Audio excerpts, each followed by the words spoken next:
I let my girlfriend's family mock me in Japanese for an entire meal, then shocked them with one sentence. I've been dating Yuki for 6 months when she finally invited me to Sunday dinner. With her family, my hands were sweating because this girl meant everything to me and family approval was her world. Just warning you, she said, gripping the steering wheel. They can be protective, and they speak Japanese at home, so don't take it personally if they seem cold, I nodded. My stomach in knots.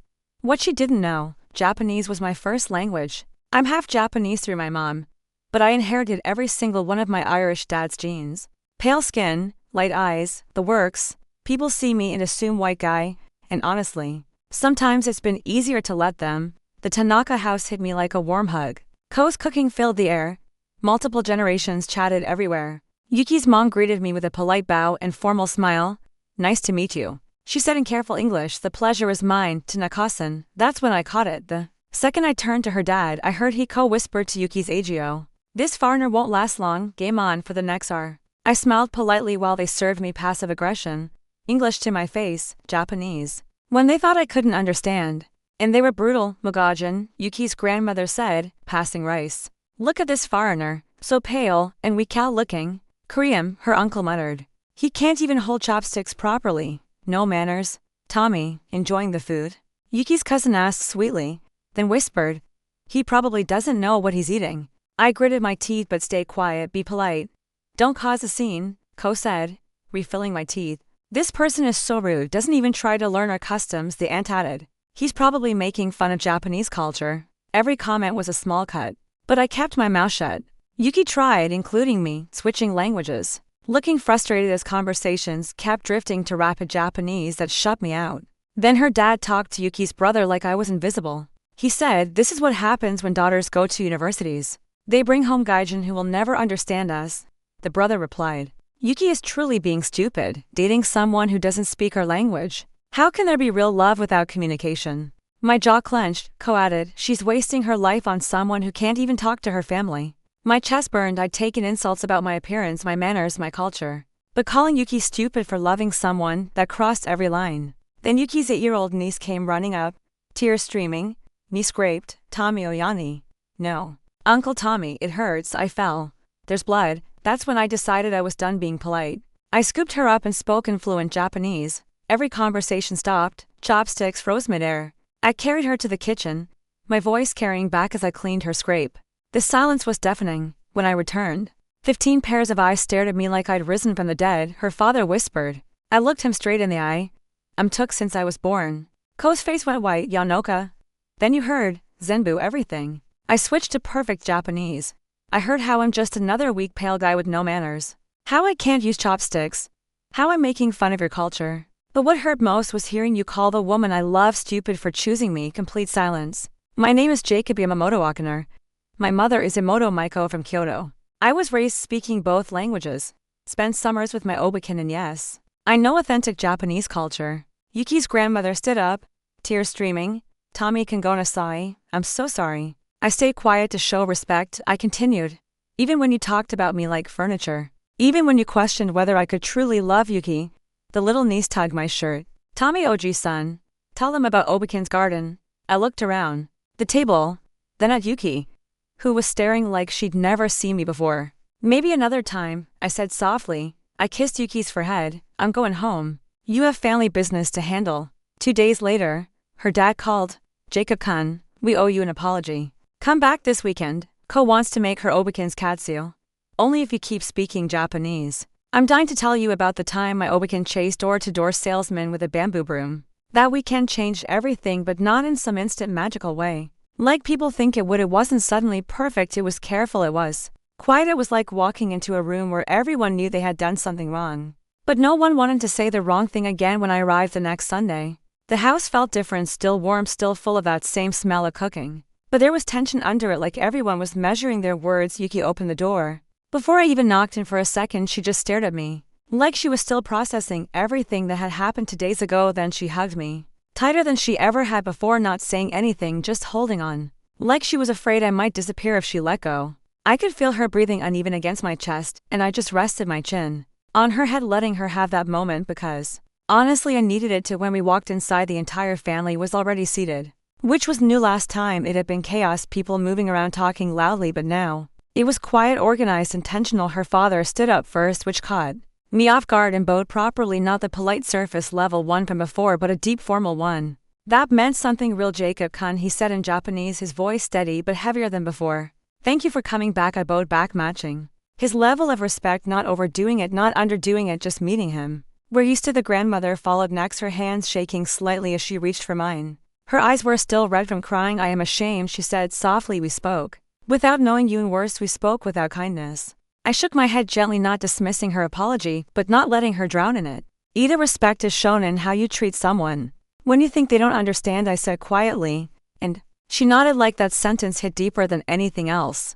The rest of the meal started slowly. Conversation stayed in Japanese, but this time they didn't exclude me, they included me. Questions were asked directly, opinions were invited, not tested. Her uncle, who had made the chopsticks comment, actually handed me a new pair and said, show me your technique. There was a small smile on his face, like he was trying to repair something without making it awkward, so I showed him, not to prove anything, just to share something simple, and when I did it properly he nodded once in approval.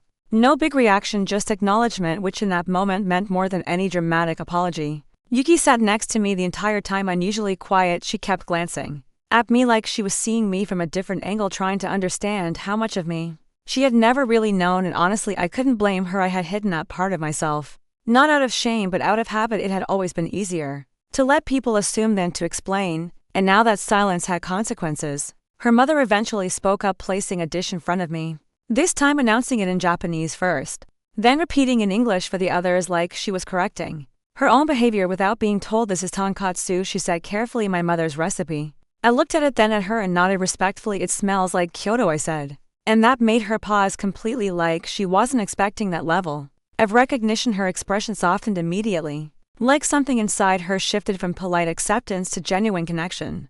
The father watched all of this quietly, observing, not interrupting, just taking it in like he was reevaluating everything he thought he understood about me and about his daughter's choice. Halfway through dinner, the niece ran up again, full energy this time, no tears, and grabbed my hand. Tamio-jisen, tell them about the bamboo broom story, she said loudly, and I couldn't help but laugh because of course that's what she remembered from everything I said. The entire family turned toward me, and for the first time there wasn't judgment, there was curiosity. So I told the story in Japanese, fully animated, exactly the way my Obakin used to tell it, exaggerating the chase, the yelling, the poor salesman running for his life, and by the end of it, even the father was laughing quietly, shaking his head like he couldn't help himself. The atmosphere finally broke. After that, conversation flowed naturally, jokes were shared, questions were real and not tests. And for the first time since I stepped into that house, I felt like I wasn't being measured. I was being welcomed. After dinner, Yuki pulled me aside into the hallway, her eyes searching mine like she needed answers she hadn't found yet.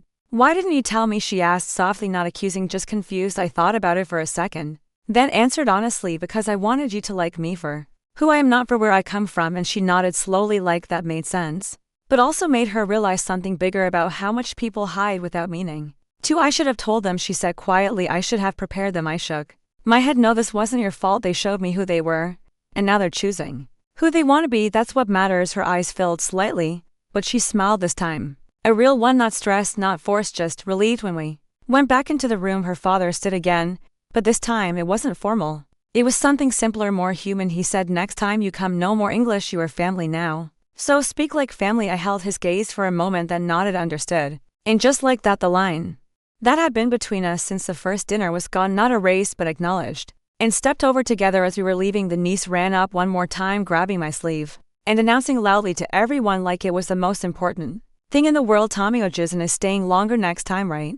I looked at Yuki, then back at her, and smiled. We'll see, I said, but the truth was I already knew. This wasn't over, this was just the beginning of something that had almost been broken before it even started. And as we walked out of the house, Yuki slipped her hand into mine tighter than before, like she wasn't letting go again. And for the first time since that first dinner, I didn't feel like an outsider walking into her world. I felt like I belonged in it. That weekend, the niece introduced me as Tamio-jisen, who speaks 2 languages and tells the best stories. Story till she cheated with a bad boy biker but came back crying. He treated me like trash. I need you to pay for my therapy to heal from him, I replied. I know a great specialist. Then I drove her to her parents' house, dropped her bags on a lawn, and said they treat patients for free here. Her dad's confusion when I drove off. So, this just happened last weekend. And I'm still processing it, not in a sad way. More like in a did that really just go down kind of way. I'm 34. Been with my girlfriend Ashley for 2 years, was with her. Past tense now. We met through mutual friends. She seemed normal at first, pretty fun to be around. Had her life together. She's 31, works as a dental hygienist, has her own place, independent woman. Or so I thought. About 6 months into dating, I noticed she had this thing about bad boys. Not like a casual preference, more like an obsession.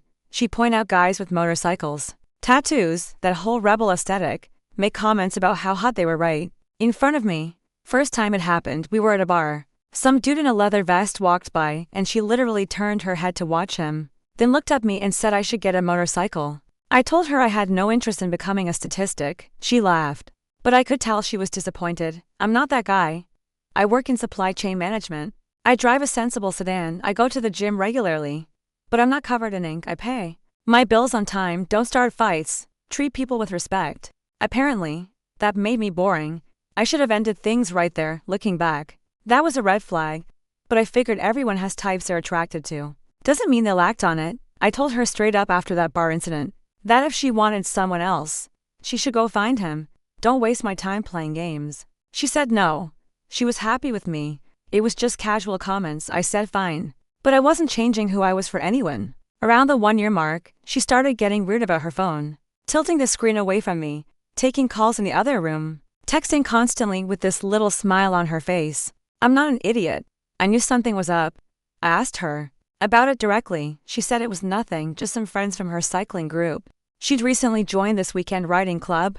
Bicycles, she said. I didn't push it because I'm not the controlling type, but my gut told me something was off. 2 months later, I found out the truth in the dumbest way possible. Her mom called me asking if Ashley and I wanted to come over for dinner, said she hadn't seen her daughter in weeks because she was always off with her new boyfriend, her exact words. I said, excuse me. What? Her mom went quiet, then she said, oh, no. I thought you two had broken up. I told her, no, we definitely had not broken up. She apologized, said she must have misunderstood something Ashley told her, and hung up real quick. I sat there staring at my phone. Her own mother thought we'd broken up. That's how brazen she was being. I didn't call Ashley right away. Instead, I did something I probably should have done weeks earlier. Checked her phone records. We combined our plans about for months prior to save money. So I had access. Pulled up her call and text logs from our carrier's website. There was one number she'd been calling and texting constantly for the past 2 months. Sometimes at 1 o'clock in the morning.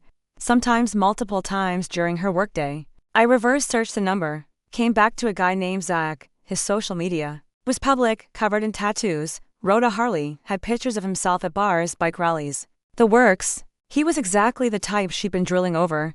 Found a picture from 2 weeks ago. Ashley on the back of his bike, arms wrapped around him, huge smile on her face. Caption said, "My girl knows how to hold on tight." I screenshot everything, sent it to myself, then I closed the browser and waited. She came over that evening like nothing was wrong. Kissed me hello, asked how my day was. I said it was interesting, asked about hers. She said boring, just work stuff. I pulled out the screenshot on my phone, handed it to her, asked her who Zach was. Her face went white. She tried to play it off at first, said he was just a friend from the writing group. I asked her why her friend was calling her my girl on social media. She stumbled over her words, said it was just how he talked, it didn't mean anything. I pulled up the phone records on my laptop, showed her the 2 months of constant calls and texts, asked her to explain that. She started crying, finally admitted she'd been seeing him, but it wasn't serious, just some fun. I asked her how long. She said 2 months. I asked her if we were done, then she looked confused. I said clearly she wanted to be with him. So we were done. She panicked, said no. She wanted to be with me. Zach didn't mean anything. I told her to get out. She started really crying then, said she made a mistake. It was just a fling, she'd end it. I said, too late. She'd already made her choice when she got on the back of his bike. Pointed at the door. She grabbed her purse and left. That should have been the end of it. Clean break. Dodged a bullet. Move on with my life. But Ashley doesn't do clean breaks. The next day, she started texting. Apologies, explanations, promises. I didn't respond. Day after that, she showed up at my place. I didn't let her in. Day 3, she sent a letter. An clearest wrote actual handwritten letter about how she was confused and made a terrible choice. But she loved me. I blocked her on everything and figured eventually she'd get the hint. 3 weeks went by, quiet. I assumed she'd moved on, was probably still with Zach. Good for them. I hope they're very happy riding off into the sunset or whatever. Then last Saturday morning, my doorbell rings at 8 o'clock in the morning. I look through the peephole, and it's Ashley. She looks rough, hair a mess, eyes puffy like she'd been crying, wearing sweatpants and an old jacket. Part of me felt bad. The smarter part of me remembered her on the back of Zach's bike. I opened the door but didn't invite her and asked what she wanted. She immediately started sobbing. Said she made the biggest mistake of her life, said Zach turned out to be a nightmare. I asked what that had to do with me. She said she needed to talk to someone who understood her. I told her to call a friend. She said I was the only one who really knew her. The manipulation was so obvious it was almost insulting. But I was curious where this was going, so I asked what happened with Zach. She went into this long story. Apparently the bad boy image was real. He was controlling, possessive, had a temper, didn't like her talking to other guys, including her male coworkers, got jealous if she didn't text him back immediately, criticized what she wore, the whole toxic package. I asked why she stayed with him for 2 months if he was so terrible. She said at first it was exciting. The intensity felt like passion. By the time she realized it was actually just him being unstable, she felt trapped. I nodded along, made sympathetic sounds, waited for her to get to the real reason she was at my door. She said she broke up with him 2 weeks ago. Said it was messy. He didn't take it well. Said she was traumatized by the whole experience and needed therapy to process what she'd been through. Then came the ask.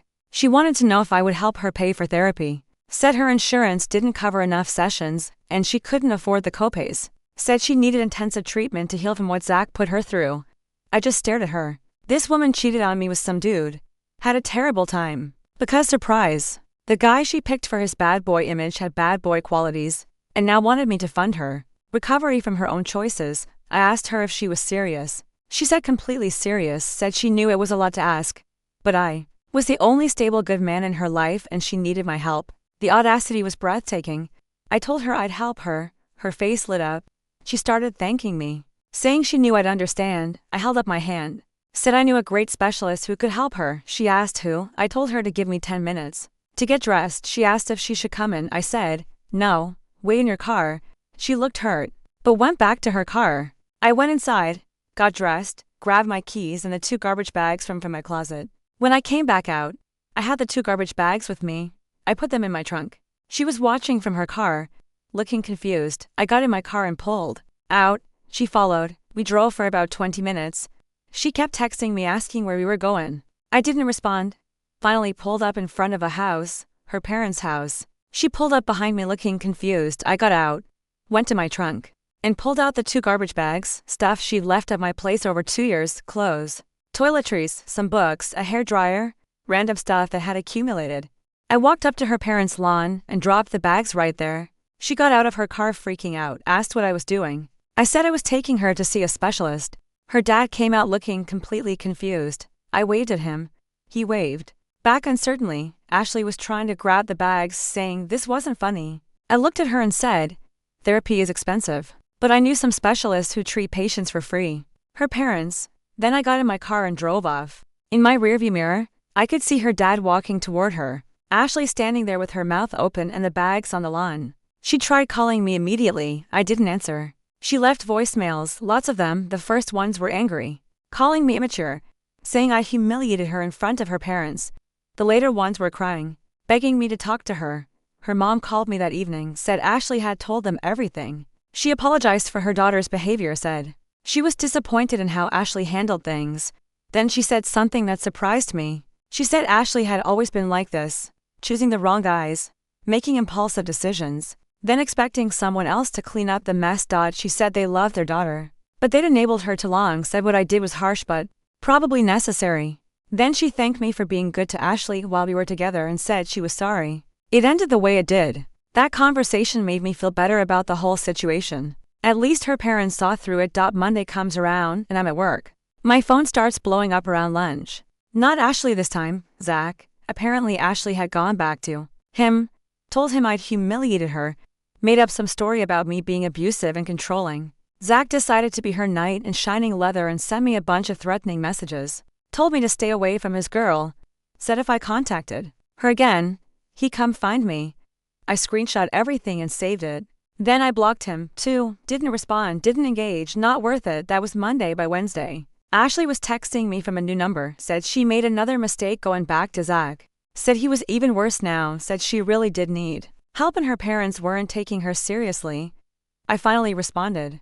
Told her this was not my problem. Told her she made her choices and now she got to live with them. Told her to stop contacting me or I'd file a restraining order. She said, I was cruel. I said no. I was done, blocked that number too. Thursday, her best friend Emma called me. I almost didn't answer, but figured might as well hear what angle this was going to be. Emma said Ashley was a mess. Said she was worried about her. I said that was unfortunate, but again, not my problem. Emma said I was being cold. I asked Emma if Ashley had told her the full story. Emma said yes. Ashley cheated, but she was going through something and needed support. I asked Emma if she paid for Ashley's therapy. Emma went quiet. I said, exactly. Told her if she was so concerned she could help.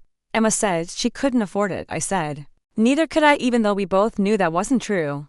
I just wasn't going to. Emma called me heartless and hung up. Added her to the block list too by Friday. I'd blocked 7 different numbers Ashley had borrowed from friends trying to reach me. Each message was some variation of the same thing. She was sorry, she needed help. I was the only one who could help her. Why was I being so mean? Not once did any of these messages take actual accountability. It was all about what she needed from me, not about what she'd done to me. Saturday morning, exactly 1 week after the lawn incident, I got a letter in the mail from Ashley. Must have mailed it earlier in the week.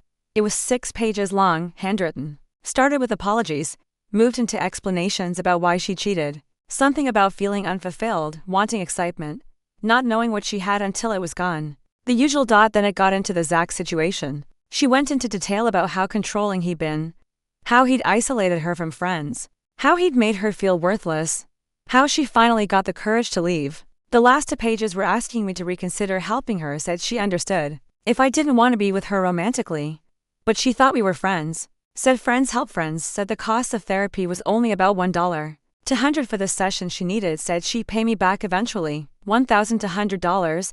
That's what she thought this was about, the money. I didn't respond to the letter. Instead, I posted a vague status on social media about how sometimes the trash takes itself out, but then tries to crawl back for garbage pickup. Petty, maybe satisfying, absolutely, within hours. Mutual friends were messaging me asking what happened. I didn't give details to most of them, just said Ashley and I broke up and I prefer not to discuss it, but a couple of close friends. I told them everything. They were appalled. One of them said he'd always thought something was off about her. Sunday comes, and I'm finally having a peaceful morning. Coffee, football on TV, no drama.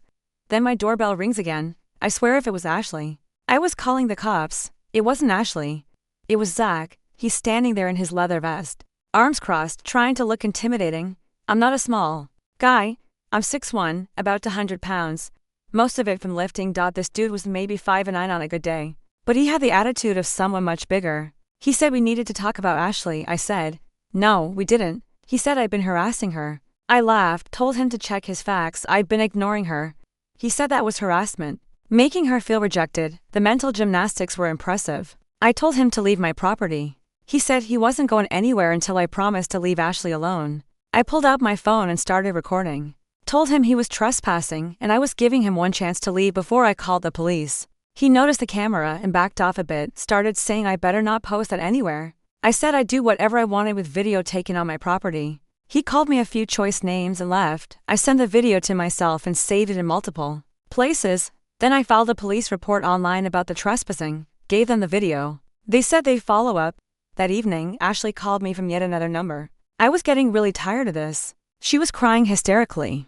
Said Zach had gotten arrested for violating a restraining order someone else had on him. Said she didn't know about it until the cops picked him up. Said she bailed him out. But now he was mad at her because he blamed her for me calling the cops on him. I told her I didn't call the cops on Zach. I filed a report about him trespassing. What happened after that was between him and his own legal issues. She said it was the same thing. I said it really wasn't. Then she said she was done with Zach for real this time. Said she saw now what kind of person he really was. Said she should have listened to me from the beginning. I never told her not to date Zach. I wasn't her dad, I just broke up with her for cheating. But in her mind, apparently, I'd been warning her all along. She asked if we could meet for coffee and talk. I said no. She asked if I'd at least consider being friends eventually. I said no. She asked why I was holding such a grudge. That's when I lost it a bit. Told her she cheated on me.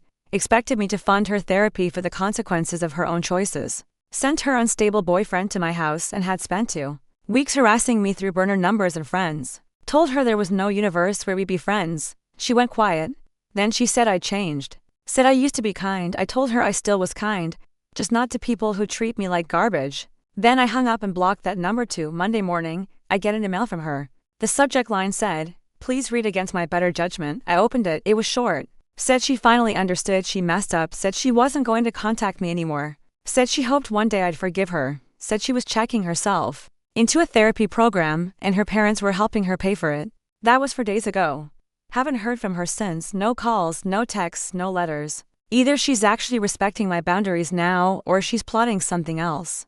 Time will tell. Her mom called me yesterday, said Ashley was doing a bit better. Said the therapy was helping. Then she said something interesting. She said Ashley admitted she'd been chasing the wrong things for years. That she'd mistaken drama for passion and stability for boredom. Said it would be a long road, but maybe she'd figure herself out eventually. I thanked her for the update and said I genuinely hoped Ashley got better, just nowhere near me. So that's where things are now. Single, drama-free, and significantly less tolerant of nonsense than I was a month ago. I've been on a few dates since. Nothing serious yet, but I'm in no rush. Taking time to just exist without someone else's chaos bleeding into my life. And if I see a woman checking out bikers at a bar, I'm running the other direction. Lesson learned.